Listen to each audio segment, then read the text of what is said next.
सभी का स्वागत है स्टडी आर्ट 12 में। और आज हम पढ़ेंगे आरटीआई एक्ट के बारे में। इस एक्ट से यूपीएसआई और कांस्टेबल परीक्षा में 2 से 3 प्रश्न जरूर आते हैं। अगर आपने पूरी वीडियो देख ली तो सब कुछ समझ में आ जाएगा। वीडियो थोड़ी बोरिंग लग सकती है। स्रोत सामग्री को डिकोड करने वाले हैं वो मूल रूप से यूपीएसआई मूल विधि की एक मास्टर क्लास का स्टडी मटेरियल है। और इसका मुख्य विषय है सूचना का अधिकार अधिनियम 2005, जिसे हम आमतौर पर आरटीआई एक्ट कहते हैं। बिल्कुल। भले ही ये पीडीएफ परीक्षा की तैयारी के नजरिए से बनाई गई है, लेकिन जब हम इसे ध्यान से पढ़ते हैं ना, तो पता चलता है कि ये असल में हर नागरिक के लिए एक सुपर पावर टूल किट है। सही कहा। ये एक ऐसा टूल है जो सीधे आम जनता के हाथ में ताकत देता है। तो चलिए इसे थोड़ा विस्तार से समझते हैं। आज की चर्चा का हमारा मिशन है ये समझना कि यह कानून पारदर्शिता, जवाबदेही और भ्रष्टाचार पर लगाम लगाने के लिए जमीनी स्तर पर कैसे काम करता है। तथ्य है जो मतलब काफी हैरान करने वाला है। स्वीडन वाला तथ्य। हाँ, आमतौर पर हमें लगता है कि आरटीआई कोई 21वीं सदी की नई चीज है, लेकिन दुनिया में सबसे पहले स्वीडन में आया था, वो भी 1766 में। सोचिए कितना पुराना इतिहास है इसका। और भारत में राष्ट्रीय स्तर पर कानून बनने से पहले ही 1997 में तमिलनाडु और गोवा ने इसे लागू कर दिया था। फिर आता है 2005 का साल, जो भारतीय लोकतंत्र के लिए एक मील का पत्थर है। इसमें 2 डेट्स बहुत महत्वपूर्ण हैं। 12 मई को ये संसद से पारित हुआ और 15 जून को राष्ट्रपति ने इस पर हस्ताक्षर किए। लेकिन यहाँ एक बहुत ही दिलचस्प कानूनी पेंच है। राष्ट्रपति के हस्ताक्षर होते ही ये कानून रातों रात लागू नहीं हो गया था। अच्छा, तो कितना समय लगा? सरकार ने विभागों को तैयारी के लिए 120 दिन का बफर टाइम दिया था।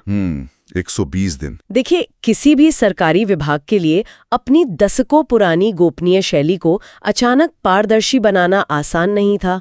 उन्हें अधिकारी नियुक्त करने थे, फाइलें व्यवस्थित करनी थीं। हाँ, इंफ्रास्ट्रक्चर तो चाहिए ही। इसी तैयारी के बाद अंततः 12 अक्टूबर 2005 को ये कानून पूरे देश में लागू हुआ। 12 अक्टूबर 2005, ये तारीख सच में ऐतिहासिक है।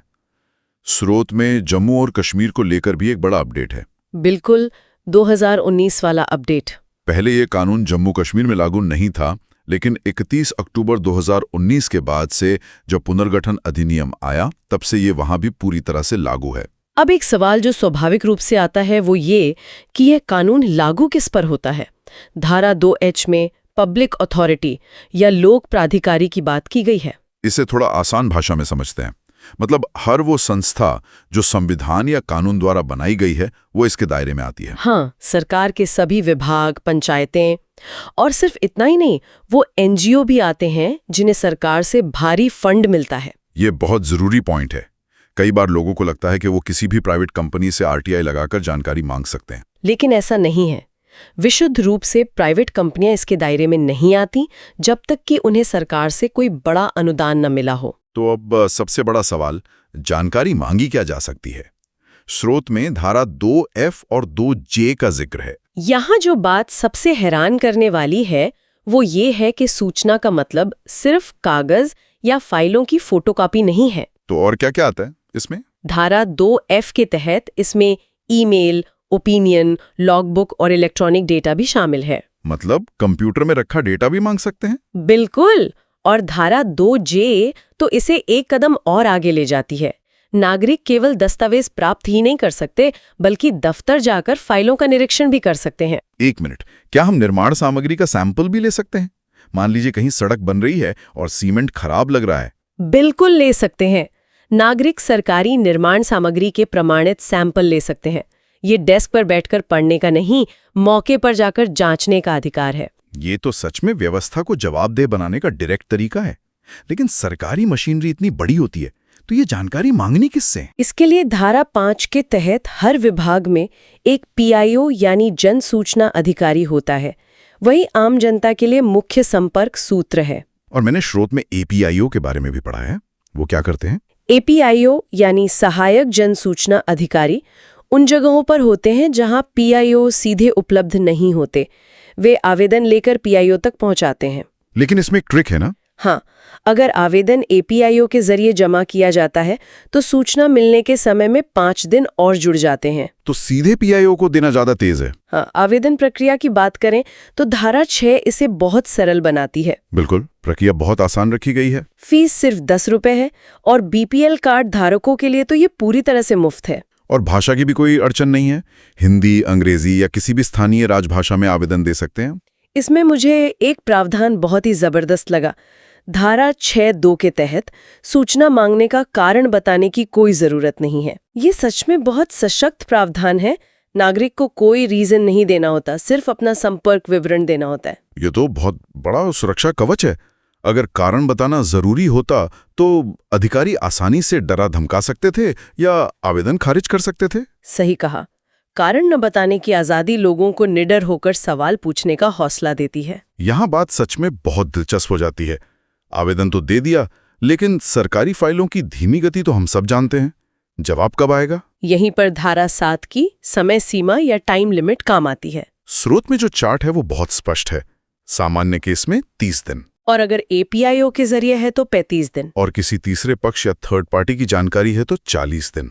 लेकिन कानून हमेशा अपवादों की जगह छोड़ता है, और सबसे जरूरी अपवाद है जीवन और स्वतंत्रता का मामला। Life and liberty. हाँ, अगर जानकारी किसी की जान या आजादी से जुड़ी है तो 30 दिन नहीं, सिर्फ 48 घंटे में जानकारी देनी होती है। 48 घंटे? सरकारी दफ्तर के हिसाब से तो ये बहुत ही सख्त नियम है। बिल्कुल।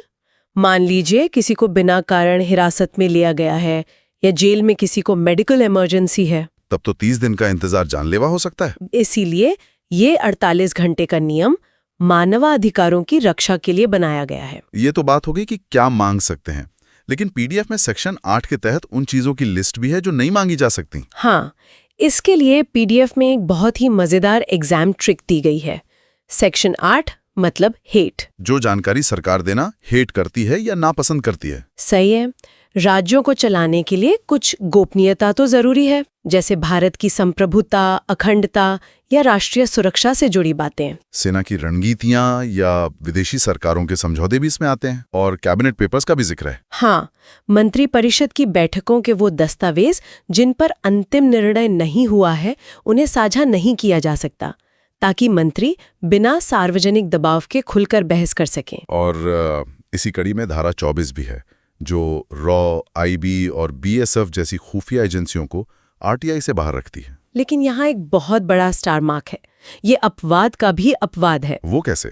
भले ही ये एजेंसियां आरटीआई से बाहर हों, लेकिन अगर मामला भ्रष्टाचार या मानवाधिकार हनन का है तो इन्हें भी सूचना देनी ही होगी। वाह, क्या गजब का संतुलन है। सुरक्षा के नाम पर आप भ्रष्टाचार नहीं छुपा सकते। बिल्कुल नहीं। अब ये देखते हैं कि अगर कोई अधिकारी जानकारी न दे तो उसकी शिकायत कहाँ होगी। इसके लिए धारा 12 के तहत केंद्रीय सूचना आयोग और धारा 15 के तहत राज्य सूचना आयोग है। इसमें एक मुख्य आयुक्त और अधिकतम 10 अन्य आयुक्त होते हैं। पहले मुख्य सीआईसी वजाहत हबीबुल्ला थे। ये स्रोत में साफ लिखा है। इन आयोगों की स्वायत्ता बहुत गंभीर विषय है, और यहीं पर 2019 के संशोधन की बात आती है, जिसने कानून के ढांचे को ही बदल दिया। 2005 के मूल कानून में आयुक्तों का कार्यकाल 5 साल या 65 वर्ष की आयु तक फिक्स था, और वेतन चुनाव आयुक्त के बराबर था, ताकि वो बिना किसी सरकारी दबाव के स्वतंत्र रूप से काम कर सके। लेकिन 2019 के नए नियम के अनुसार अब कार्यकाल और वेतन दोनों केंद्र सरकार द्वारा निर्धारित किए जाते हैं, और फिलहाल इसे घटाकर 3 साल कर दिया गया है। एग्जाम के नजरिए से ये याद रखना जरूरी है कि अब कार्यकाल फिक्स नहीं है। तटस्थ होकर देखें तो मूल कानून स्वायत्तता पर जोर देता था, जबकि नया संशोधन कहीं ना कहीं नियंत्रण की ओर इशारा करता है। बिल्कुल।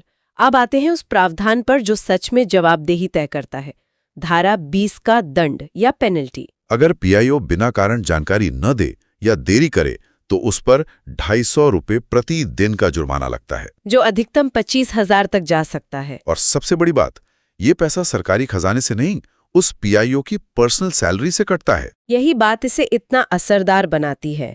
अपनी जेब से पैसा कटना एक बहुत बड़ा निवारक या डिटरेंट है। लेकिन अगर वो फिर भी बात न सुने तो अपील का रास्ता है। धारा 19, अगर 30 दिन में जवाब नहीं आता तो पहली अपील उसी विभाग के सीनियर ऑफिसर को की जाती है।